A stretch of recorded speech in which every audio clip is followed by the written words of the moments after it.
Alors tu vas nous parler de l'association Simon de Sirène, c'est ça? Tout à fait, Simon de Sirène. Qu'est-ce que tu peux nous en dire? Je peux en dire que c'est une colloque entre des personnes en situation de handicap et des personnes valides. Et on s'éclate bien, c'est plutôt chouette. Vous étiez combien aujourd'hui? Aujourd'hui, on était, là on est deux avec Josué. Et puis sinon, plein de bénévoles autour. C'est la première fois que vous faites Octobre Rose? Oui, c'est la première fois que je fais Octobre Rose, absolument. J'avais déjà fait des Joalettes auparavant, mais pas Octobre Rose. D'accord, vous parliez d'innovation tout à l'heure. Oui, tout à fait. Donc, Simon de Sirène, c'est un concept assez novateur puisque du coup, c'est la colocation entre personnes valides et handicapées, ça n'existait pas auparavant. Et du coup, ça permet vraiment un palier entre la vie en autonomie et la vie en institution. Donc, ça comble un manque. Et comment s'est créée l'association Simon de Sirène? C'est avec je crois, parce que je connais pas bien, mais ce sont des parents d'enfants handicapés qui se sont associés pour créer l'association. D'accord, merci, bon courage. Je vous en prie.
Je suis avec la team Lulu, des photos qui m'ont interpellé sur chaque t-shirt d'Entrune et d'Entruche. Donc là je suis avec la fille de Lucienne. Lucia. Donc est-ce que tu peux nous parler de Lulu? Maman, elle avait justement de base un cancer du sein et elle s'est battue jusqu'au bout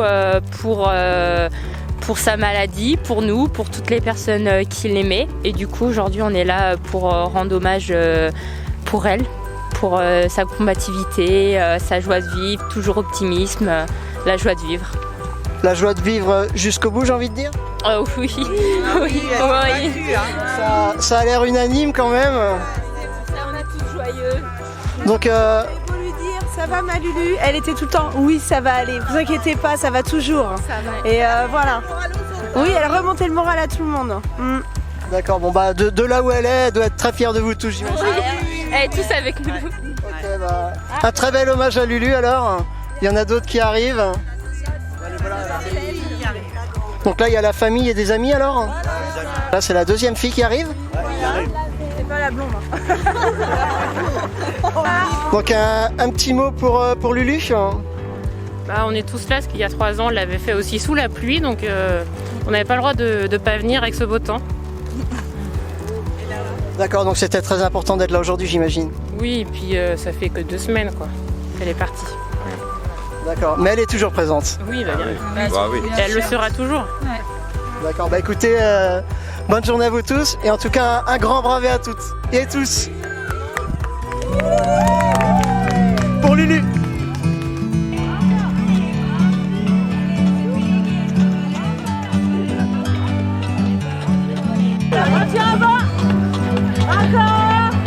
Like a bird on a tree, I'm just sitting here. I got time, it's clear to see. From up here, the world seems small. We can sit together. It's so beautiful, you and me. We're meant to be in the great outdoors, forever free. Là, c'est pour cette organisation-là, c'est les Angéloire Paddle. Donc en fait, on s'est associé avec le comité féminin depuis 2 ans et on organise l'activité paddle au sein d'Octobre Rose. Ça permet aux personnes de découvrir cette activité et puis d'être participé à Octobre Rose et de faire la fête rose tous ensemble et de partager ce sport. Il y a un entrain pour le paddle aujourd'hui? Il y a quoi? Il y a quoi? Parce qu'il y a beaucoup de gens motivés pour le paddle aujourd'hui. Ils sont 100 sur l'eau. 100 sur l'eau? 100 sur l'eau, on double le nombre de participants par rapport à la participation il y a 2 ans. Donc on est ravis. D'accord, donc une bonne journée pour vous alors. Voilà, c'est ça. Bon courage. Merci. Merci.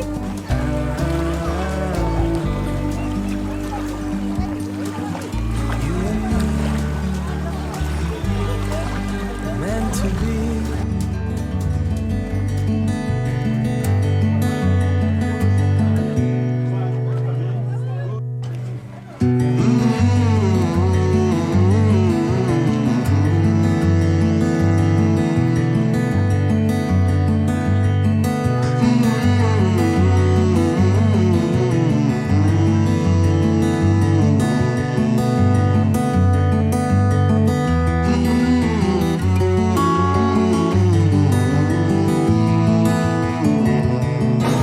Donc là, je suis avec Maître Carmen Varzaroud, SCO Escrime Angers. Pouvez-vous nous parler de cette association, s'il vous plaît?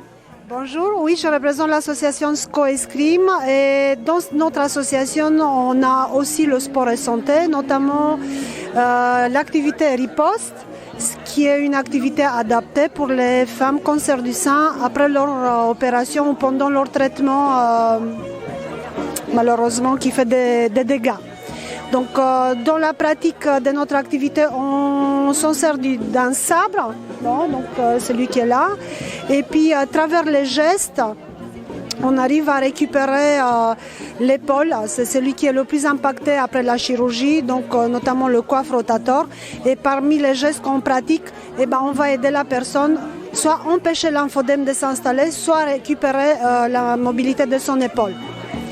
Donc à la base, cette activité part de Toulouse, donc ce sont les médecins chercheurs de Toulouse qui ont prouvé que les mouvements du sabre à l'escrime sont bénéfiques et du coup depuis là il y a des recherches qui prouvent que les gestes à l'escrime sont bénéfiques pour les femmes opérées cancer du sein. Bénéfique parce que ça fait travailler les muscles? Bénéfique parce que ça fait travailler l'articulation, c'est celle qui était le plus impactée et bien sûr les muscles aussi, parce qu'on sait bien que la pratique d'une activité sportive, elle est aussi conseillée dans un traitement cancer. Combien y a-t-il d'adhérents sur Angers? Dans notre club, on est presque 200 adhérents en total, mais dans la pratique sport adapté, ce sont des groupes dédiés, on fait des petits groupes dédiés, et donc on a une vingtaine de personnes dans tous les pratiques sport adapté. Mais voilà, donc le cancer des seins, il a son cours dédié, et puis les autres pathologies, parce qu'on parle des ADL ou des pathologies sévères.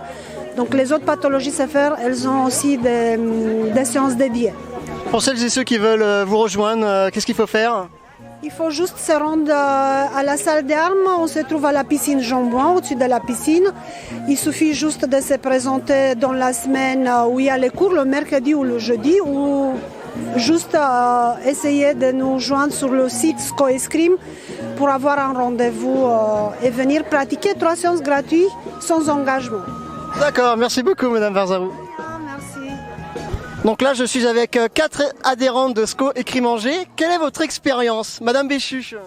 Alors moi c'est SCO Escrime Riposte après cancer du sein pour maintenir l'activité physique, récupérer la mobilité de l'épaule, lutter contre le lymphédème et c'est top avec notre maître d'armes Carmen. D'accord, donc une bonne expérience. Très bonne expérience à partager avec d'autres femmes qui ont eu un cancer du sein. Je confirme, toujours pareil. Riposte avec notre maître d'armes, exceptionnel, super. Alors moi je peux témoigner d'une très bonne expérience pour la récupération physique après un cancer du sein, une très bonne reprise en charge de la confiance en soi-même. Donc c'est vraiment un très très bon élément dans le parcours du soin de la femme qui a un cancer. Donc je conseille tout à fait. Une très très bonne association, c'est super. Alors moi je viens pour pratiquer le sport adapté escrime pour la santé suite à des épicondylites, capsulites, tendinites des épaules avec une fragilité au niveau des cervicales et donc tout se passe bien parce qu'on est pour je dirais la bienveillance du sportif. Donc ce que je comprends bien, c'est une aide physique mais énormément psychologique alors. Exactement ça, les deux. Oui. Physique et psychologique, Ouais. et vous voyez, on est 4, on est super soudés, on est très heureuses et il y en a d'autres. Ça se voit, merci beaucoup mesdames. Merci à vous. Donc là je suis avec Elsa et Romane, étudiantes des sages-femmes au CHU d'Angers. Pouvez-vous nous parler de votre stand aujourd'hui? Du coup, c'est un stand pour prévenir le cancer du sein et pour présenter l'autopalpation, qui est important pour dépister justement et prendre au plus tôt en charge tous les cancers. Voilà. Du coup, on a un petit mannequin pour qu'elle puisse tester, voir ce qu'on peut sentir, et on a des petites affiches aussi pour qu'elle soit bien au courant de tout ce qu'on peut sentir et voir. Les personnes qui viennent vous voir sur votre stand, quelles sont leurs interrogations, pardon? C'est surtout comment bien se palper les seins, à quelle fréquence, quand se faire dépister, c'est un peu de ça. Alors justement, quand est-ce qu'il faut le faire? Du coup, pour l'autopalpation, il faut essayer de le faire au moins une fois par mois. Et puis après, il y a à partir de 50 ans des mammographies qui sont qu'on peut faire tous les ans. Voilà. Et qu'est-ce qui peut alerter une femme lors de sa palpation?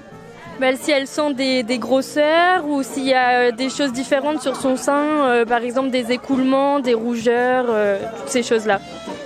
Voilà. Merci Elsa. Donc là, je suis avec Eva de l'association Réglons ça. Peux-tu nous parler de cette association, s'il te plaît, Eva? Oui, alors on est une association étudiante et notre objectif c'est de lutter contre la précarité menstruelle. Donc typiquement au niveau de l'université, on a installé 24 distributeurs et ça permet de mettre à disposition des protections hygiéniques qui sont biologiques à l'ensemble des personnes qui sont menstruées au sein de l'université d'Angers. On fait beaucoup d'actions, de la sensibilisation autour des règles pour briser le tabou en fait tout simplement autour de ce sujet-là. Et on fait aussi de la sensibilisation sur les protections réutilisables qui sont donc beaucoup mieux pour la santé et pour l'environnement. Et on a aussi la sensibilisation sur toutes les maladies liées aux règles. On peut avoir aussi le choc toxique par exemple ou l'endométriose. Et de manière générale, c'est bien sûr parler de la précarité menstruelle qui est hyper importante. Il y a une étude qui a été faite en 2020 où en fait un tiers des étudiants se sentent concernés par la précarité menstruelle, qui estiment avoir besoin d'une aide financière pour financer leur protection hygiénique. Et au niveau de la France, on est à 1 ou 2 millions de femmes qui sont concernées par cette précarité menstruelle. Et on a pensé que c'était vraiment un sujet hyper important à aborder pour briser ce tabou et en parler librement en fait. Donc c'est une association qui est récente, elle a été créée en 2019 donc, par moi-même et 2 autres étudiants. C'est une association angevine? Oui, exactement, qui a été donc, créée à l'enceinte de l'université d'Angers. Et donc c'est plein d'étudiantes qui viennent de l'université d'Angers qui font partie de cette association. Donc vous avez employé le mot tabou, c'est encore un tabou en 2021? Ouais, il y a une étude il n'y a pas très longtemps, justement en France, où la moitié des gens trouvaient que le sujet des règles était un sujet encore tabou malheureusement. Que ce soit, peu importe le genre, que ce soit entre femmes, ou même les hommes, et justement on a envie de briser tout ça et d'en parler, que ce soit avec des hommes, les sensibiliser aussi autour des règles, de tout ce qui est... parce qu'ils se sentent pas forcément concernés, alors que indirectement, ils connaissent tous une femme dans leur entourage, et c'est hyper important de les sensibiliser autour de ce sujet. Quels sont les endroits où vous faites de la sensibilisation ? On est sur des événements, typiquement la Octobre Rose, et puis il y en aura d'autres. Sinon pour l'instant c'est très universitaire. Le Campus Day par exemple, on a fait un événement. Et puis aux alentours on va continuer de faire des collectes de dons qu'on fait régulièrement. Et puis la sensibilisation sur d'autres événements qui vont arriver prochainement. D'accord, merci Eva. Alors là je suis avec Cécile de Génétique Cancer. Dis-moi Cécile, peux-tu nous parler de cette association ? Oui, tout à fait. Génétique Cancer est une association de patients qui ont un gène muté qui prédispose au cancer du sein ou de l'ovaire. Nous avons 3 missions. La première, c'est d'informer sur les cancers héréditaires. La deuxième, de soutenir les familles. Et la troisième, de collecter des fonds afin d'améliorer la recherche. Quand vous dites soutenir, c'est soutenir de quelle forme ? Alors, c'est-à-dire que lorsque moi j'étais confrontée à ce problème-là, je n'ai pas trouvé autour de moi de personnes à qui parler et de qui recevoir des informations. Et pour moi, c'est très important d'avoir autour de soi quelqu'un. Donc là, en fait, c'est une expérience personnelle. Donc, cette aide t'a apporté beaucoup. Alors le fait d'arriver dans cette association qui n'a que 5 ans de vie, qui a été créée d'ailleurs il y a 5 ans par Laetitia Mendes, donc qui a écrit ce livre-là. Voilà, mon petit gène, ma seconde chance. En rejoignant cette association, qu'en attendais-tu ? J'attendais de rencontrer d'autres mutantes, parce qu'on s'appelle les mutantes, les guerrières, pour savoir comment on allait passer le cap de notre problème, de notre vie, qui n'est plus un problème maintenant. C'est une force, c'est devenu une force. D'ailleurs, c'est notre slogan. Ouais, voilà. Et puis aider surtout les générations suivantes, puisqu'il faut savoir que lorsque on a ce gène-là, il peut se transmettre à nos enfants. Et donc pouvoir les accompagner est très important. D'accord, écoute, merci beaucoup Cécile. Merci. Là je suis avec Valérie de Vivre comme avant. Qu'est-ce que Vivre comme avant, Valérie ? Alors bonjour, Vivre comme avant, c'est une association animée de bénévoles, de femmes bénévoles ayant vécu un cancer du sein, et qui proposons notre écoute et notre soutien aux femmes qui traversent elles aussi cette maladie à tout moment de leur parcours. Ce soutien est individuel, il peut se passer lors d'une rencontre, soit au cours d'une hospitalisation, en complémentarité avec les équipes soignantes avec qui nous avons signé une convention. Il peut se passer en ville, il peut se passer à une permanence que l'on tient au niveau de la Ligue. Excusez-moi, je vous coupe, quand vous dites en ville, c'est-à-dire ? On peut donner un rendez-vous à l'extérieur dans un quartier qui correspond à une facilité et pour la personne qui nous contacte et pour nous. Donc dans un endroit qui n'est pas à domicile en fait. Voilà, c'est ça que je voulais dire. Et sinon, on peut aussi avoir un contact téléphonique. Pendant le confinement, on a fait beaucoup de contacts téléphoniques. Moi, j'ai eu une quarantaine d'appels. Et à chaque fois, c'est une rencontre, quelque chose de vraiment un partage de femme à femme. Une écoute, des encouragements. Et on est là pour témoigner de notre guérison, de donner espoir et de les écouter, d'être là pour recueillir leurs émotions du moment. D'accord. Donc là, on est sorti d'une période de différents confinements. Est-ce que ça y jouait ? Ah oui, tout à fait. Ça a été vraiment très très difficile pour les patientes qui se trouvaient en double peine, très isolées, avec des visites impossibles, même de par leurs proches. Donc effectivement, c'était une période double peine, je dirais, pour les patientes. Petit à petit, heureusement, toutes les soins de support se sont quand même ouvert et il y a eu de l'accompagnement qui a été proposé au sein des établissements de soins quand même, un petit peu aussi à la Ligue, etc.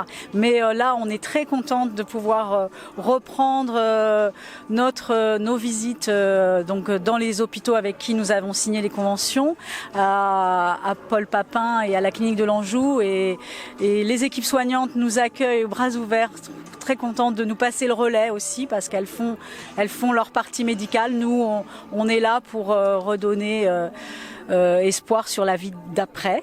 D'accord, donc là moi je vais revenir au confinement, parce que j'imagine que quand on est seul chez soi ou avec son mari ou quoi que ce soit, on doit beaucoup gamberger parce qu'on voit beaucoup moins de monde. J'imagine que vous avez dû le ressentir. Pas particulièrement, parce qu'on a les personnes qui sont dans un processus de soins, un parcours avec une annonce du diagnostic, confinement ou pas, je dirais que c'est presque le même choc. Donc ce qui a été vraiment la grosse différence, c'est le fait de ne pas pouvoir être physiquement en interaction, en rencontre, parce que de voir des anciennes malades, simplement, c'est pas ce qu'on dit qui est important, mais d'être là, de dire si la personne nous demande vous avez été malade, quand ? Si on peut dire il y a 15 ans, il y a 16 ans, il y a 20 ans, c'est déjà un super espoir. D'accord. Un petit mot à dire ? Non, je pense qu'elle a tout dit. Elle a vraiment cette activité dans nos tripes, voilà. Avec toutes des entrées différentes dans l'association. Moi, j'ai eu la chance, il y a 16 ans, d'avoir une visite à l'hôpital d'une bénévole de Vivre comme avant qui m'a permis de me projeter 20 ans plus tard, ce que je ne pensais pas. Et ça m'a suffi pour croire à la guérison d'une maladie que je croyais mortelle. Donc voilà, j'ai voulu redonner cet espoir comme je peux à ma façon. D'accord, bon, on va garder en conclusion le mot espoir. Voilà. Merci à vous mesdames. Merci. Alors me voici avec les bénévoles d'Europadonna. Qui peut me parler d'Europadonna ? Alors, Europadonna, comme son nom l'indique, est une association européenne. Elle a été créée en Italie il y a une vingtaine d'années. Et puis, notre délégation angevine dépend bien sûr de Paris et on a 15 ans d'existence ici, à Angers, enfin en Maine-et-Loire. Et donc, on milite d'abord pour le dépistage du cancer du sein, puis ensuite pour aider les dames touchées par la maladie à suivre une petite activité physique ou une aide psychologique. Donc en fait, en quelque sorte, vous dirigez les gens, c'est ça ? Ils viennent nous voir. On a des permanences à la Ligue contre le cancer, une fois par mois. Et les gens qui veulent venir nous contacter, elles peuvent venir, les dames peuvent venir. Et puis nous organisons tous les mercredis du mois, le premier mercredi du mois, une petite randonnée. Enfin, la randonnée est un grand terme, mais pour avoir une activité physique, puisque c'est important pour la récupération après un cancer, d'avoir une activité physique. Pourquoi l'activité physique est importante ? Alors ça a été prouvé dans plusieurs pathologies, aussi bien cardiaques, diabétiques, que le fait de marcher, de lutter avec son corps, fait sécréter des endorphines, et puis après les gens vont mieux.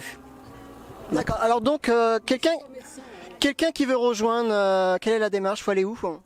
Ils viennent nous voir, ils nous disent qu'ils veulent adhérer à notre association. Et votre association se situe où en fait ? À la Ligue contre le cancer. Directement à la Ligue donc ? Voilà. D'accord. Ok. Quelqu'un d'autre a autre chose à rajouter ? Il y a des plaquettes aussi de distribuer à l'hôpital ou à Papin, en fait, justement avec les coordonnées, donc ils peuvent nous contacter. D'accord, bah écoutez, merci mesdames. Alors là, je suis sur le stand de Sabrina K. Dis-moi Sabrina, peux-tu nous parler de ce stand ? Alors, on propose aujourd'hui de sensibiliser les personnes aux dons de cheveux pour une association qui s'appelle Fake Hair Don't Care, une association parisienne qui permet ensuite de faire des perruques à moindre coût pour les personnes atteintes de cancer. Donc aujourd'hui, tu es avec un lycée sur ton stand ? Voilà, tout à fait. Il y a le lycée qui s'est joint à nous. On a 6 étudiantes aujourd'hui et ma jeune en formation en salon avec moi. Et ces perruques, comment sont-elles dispatchées ? Alors après, ça va être quand le patient ou la patiente a besoin, elle va appeler l'association et ensuite le dossier sera étudié en fonction des moyens des personnes pour leur faire bénéficier d'un coût vraiment réduit. D'accord. Et est-ce qu'il y a une prise en charge ? Alors non, enfin, il y a une petite prise en charge de la sécurité sociale sur les perruques et à côté de ça, justement, une perruque aux cheveux naturels, on est plutôt sur un coût de 3 000 € en moyenne. Là, ça permet de diminuer jusqu'à 1 000 € la perruque en fournissant tout simplement les cheveux naturels au départ. C'est ça qui coûte très cher en fait. D'accord. Donc là, tu es en partenariat avec le lycée Wrezinski. Pourquoi avoir choisi ce lycée ? Alors c'est eux qui ont fait appel à moi parce que je suis partenaire de l'association et donc ils ont souhaité que je vienne expliquer tout simplement le don de cheveux à l'école et ça a motivé les jeunes, donc c'est cool. Pourquoi avoir voulu faire ça ? Eh bien en fait c'est d'abord des clientes qui m'ont sollicité et je me suis dit que c'était une évidence de faire un truc avec Octobre Rose pour effectivement sensibiliser les gens parce que je me suis rendu compte que peu de personnes connaissaient le don de cheveux. Et donc tu fais ça toute l'année ? Oui, tout à fait, toute l'année au sein du salon, on récupère les cheveux, à partir des centimètres surtout. Et par contre donc tu récupères les cheveux mais tout au long de l'année tu les récupères où ces cheveux ? Alors moi je les stocke au salon et par période en fait je les envoie à l'association qui est sur Paris en fait. Est-ce que tu as un salon de coiffure sur Angers, c'est bien ça ? Tout à fait. C'est quoi le salon ? Sabrinaka. Ok, écoute, merci beaucoup Sabrina. Merci. Bonjour Anaïs, tu es sur le stand de Sabrinaka, pas trop de regrets, 18 cm ? Non, pas du tout, j'ai l'habitude après de couper assez court, j'ai déjà coupé assez court mais je trouve que c'est une bonne action. Moi-même en tant qu'étudiante sage-femme, pour le cancer du sein, je trouve ça génial. On fait tout ça entre copines, donc zéro regret. Alors là, je suis avec Yannick, président de l'association Cancérozon. Dis-moi Yannick, peux-tu nous parler de l'association pour celles et ceux qui ne connaissent pas encore ? Une association qui s'adresse aux hommes. Ici, on parle des femmes, principalement, du cancer du sein. Comme je le disais tout à l'heure, l'association dont la couleur est bleue est un îlot à l'intérieur d'une mer, au-dessus d'une mer rose. Donc c'est un moyen de montrer qu'on existe. Donc nous on apporte un soutien aux hommes qui sont touchés par un cancer typiquement masculin, prostate, testicule, en organisant un certain nombre d'événements pour mettre en lumière, parce que on sait que chez les hommes c'est pas très facile. Les traitements qui sont utilisés pour mettre en rémission cette maladie ou la vaincre sont pénalisants pour l'homme puisque ça affecte leur virilité et leur sexualité et c'est vrai que chez les hommes c'est pas bien vu et certains ont même honte et veulent pas en parler. D'où notre mission. Et donc en organisant des gros événements, ça nous permet de mettre en lumière ce type de cancer. C'est pour ça que cette année on a changé le nom du concert contre le cancer puisqu'on l'appelait le Prostate Music Tour. Parce qu'en plus, on va le faire tourner sur plusieurs villes, au moins on va essayer, pour bien marquer les choses. Parce que ça, c'était l'idée, c'est de dire, on va arrêter de se voiler la face, messieurs, on parle du cancer de la prostate, même si ça ne se voit pas, c'est peut-être pas très sexy, mais il faut en parler. Quand je te coupe, ce que tu dis, on va pas se voiler la face, c'est encore tabou ? C'est complètement tabou. On a du mal à discuter avec les hommes. À chaque fois que j'en croise et que je leur parle, il faut d'abord que moi je parle de ma propre maladie, c'est-à-dire dire que moi c'est pas du tout tabou chez moi, je peux en parler assez librement dans les conférences auxquelles je participe. Je me voile pas du tout. Et effectivement, certains hommes après se disent mais finalement j'ai la même chose. Et ils me disent moi aussi je suis touché par un cancer de la prostate. Mais je dis pourquoi vous ne nous rejoignez pas et pourquoi vous n'osez pas en parler ? Vous avez peur qu'on se moque de vous ? C'est ça le problème. Qu'est-ce qui est touché finalement ? C'est la virilité de l'homme ? Complètement, c'est-à-dire que on est souvent traité en ce qu'on appelle en hormonothérapie, puisque le cancer de la prostate c'est un cancer hormonodépendant. Donc cette prostate qu'on a tous chez nous les hommes grossit au fil des ans et véhicule des particules à l'intérieur du corps et en particulier par le système musculaire. Et peut véhiculer en même temps des cellules cancéreuses. Donc là, on affecte une glande, et donc à partir du moment où on touche à une glande, le fait de prendre des hormones pour affaiblir la testostérone, puisque Si on a une certaine virilité, c'est grâce à la testostérone. Le fait de prendre ce genre de médicaments, ça abaisse la sexualité. C'est-à-dire, en clair, tu bandes moins ou tu bandes mou. Bon, alors ça, oser l'avouer, qui plus est devant un micro ou sur la place publique, il y en a très peu qui le font parce que la plupart des hommes préfèrent parler de leur conquête, de la taille de leur sexe, plutôt que de leur manque. Parce que les copains ils vont lui dire « mais dis donc, t'es pas un mec toi ». Donc c'est vrai que ça, il faut briser les tabous, il faut lever tout ce voile de verre qui existe au-dessus de la maladie. C'est aussi important un cancer de la prostate qu'un cancer du sein aujourd'hui. Ça peut faire autant de dégâts, même si c'est un des cancers qui se soigne le mieux, comme le cancer du sein, ça se soigne très bien aussi. Mais ça fait encore des dégâts, il y a encore des gens qui meurent, des hommes qui meurent d'un cancer de la prostate. Parce que ça peut être pris trop tard. Et c'est à tel point que certains hommes refusent de se faire soigner, parce que ça se voit pas sur le visage. Même se faire enlever la prostate, ça se voit pas du tout, c'est pas comme un sein. Il y a pas de, le corps est pas affecté. Donc, ils préfèrent ne pas se soigner. Et le jour où ils vont consulter, c'est que là, ils ont vraiment mal, il est trop tard, et là, ils ont des métastases partout, et là, ils en meurent, quoi. Alors toi, Yannick, tu es marié, j'imagine que l'aide de ta femme était très importante? Alors, complètement, il faut toujours avoir quelqu'un à côté. Tu sais, quand le médecin, l'oncologue m'a dit, vous allez perdre votre virilité tout pendant les traitements. Donc, est-ce que vous comprenez? Est-ce que vous êtes d'accord? Comment vous le faites? J'ai écouté, il n'y a pas de solution.